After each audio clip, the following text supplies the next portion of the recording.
have the pleasure of belonging to several camera groups, and in particular the Photographic Camera Collectors Club of Great Britain, and there's a great forum for discussion and talks, and I've heard several talks on the subject of first single lens reflex systems and cameras, and there's always a bit of a debate which is the first. And actually at the end of the day, what bothers me more is how interesting a camera is to use and how well a camera performs. But a camera which is definitely one of the first System 35mm SLRs is this Praktina from 1953, made in the then East Germany, and it is a fascinating camera.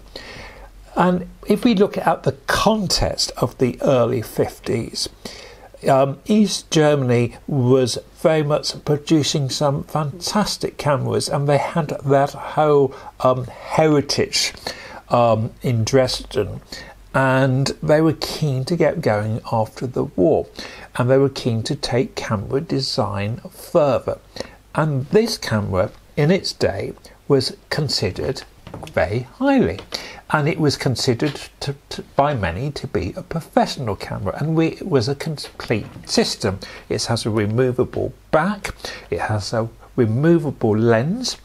We'll start with the back of this camera, because you take it off on the side here, and the back comes off completely like so, and there was some large backs you could put on.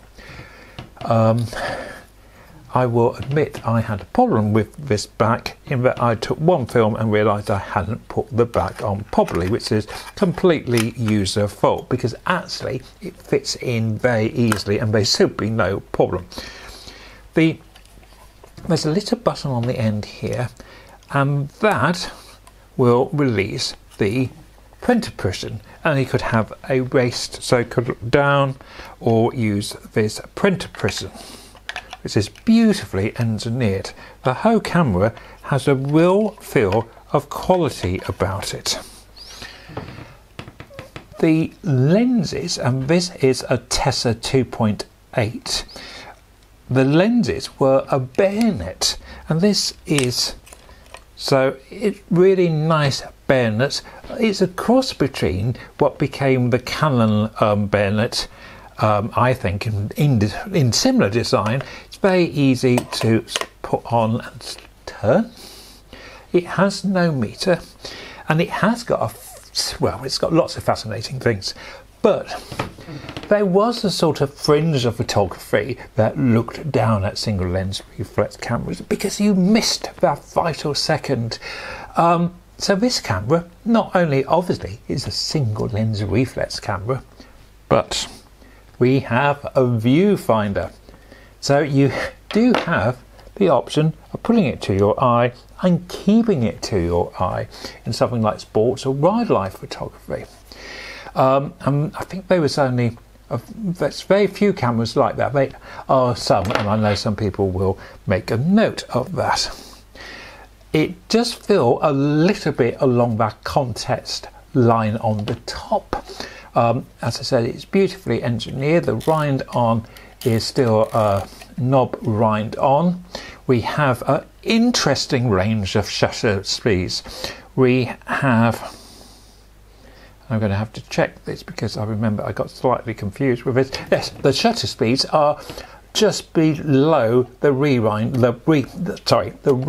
dial, and we have shutter speeds of bulb, 1 second, half a second, a fifth, a tenth, a 25th, 1/50th, 1/75th, 100th, 1/200th, 1/500th. So it's an interest, and 1,000. So we do have an interesting range of shutter speeds, not always the most conventional ones. It's produced by KW, who were big of Camera Works. You need to remember to set the counter, which again is a little bit of a funny design. It's in between the shutter speed and the wind on, and we can set for information the ISO ASA on the other side here. It's a cloth shutter. This one seems to be working very nicely. Oh, another fascinating feature, what I found, was, remember early SLRs won't automatically stop down, but this has a sort of semi-automatic. You set the lens so it's wide open, you then set your aperture to whatever, and it keeps open, but as you close it, it first of all primes the lens down and then sets that shutter. So it's what you would call at that time semi-automatic. As I said, beautifully engineered. Did have some flash leads here as well. Let's see how I got on when I actually took it out. Was it going to work? Did it? It felt right. It felt good. But as we know, those of us that use classic cameras, sometimes a camera can feel brilliant, but doesn't always perform in brilliance. Let's see how I got on when I took this camera out. The first photograph was taken on a bright sunny afternoon, and I must say I'm really pleased with the sharpness of this photo. I'm using former Pan 100, and it was late in the afternoon, a early April day, about 4:30 in the afternoon. So there's lots of shadow about, and I perhaps have underexposed this. I'm using the Sunny 16 rule, and actually this camera is proving really nice to use. My first initial reaction is a real buzz about the sharpness. I hope you can see that evidently here. It's far sharper than a lot of other cameras I have used more recently. The Tessa lens is really performing here. It's a 2.8 Tessa lens, and it really is performing like you would hope a good Tessa would.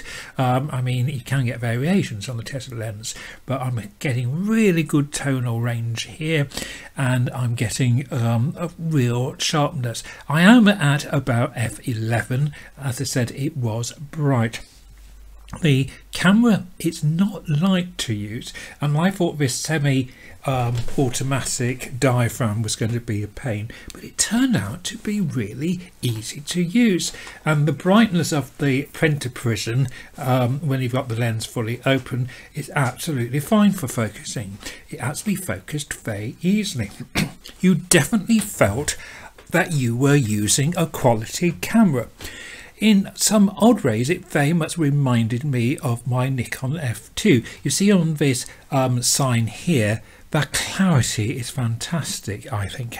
And as I said, the film was developed in ID11, which I dilute 1:1, so I would have, yes, 10 minutes this would have had. Again, this is a shot, as some of you who will have seen my other videos know I take this quite a lot, and again, really pleased with the sharpness, range of tones. Here we are in Swannies. Unfortunately, as I said earlier, I had a bit of a mishap with the back. It is easy to put on, you've just got to check it.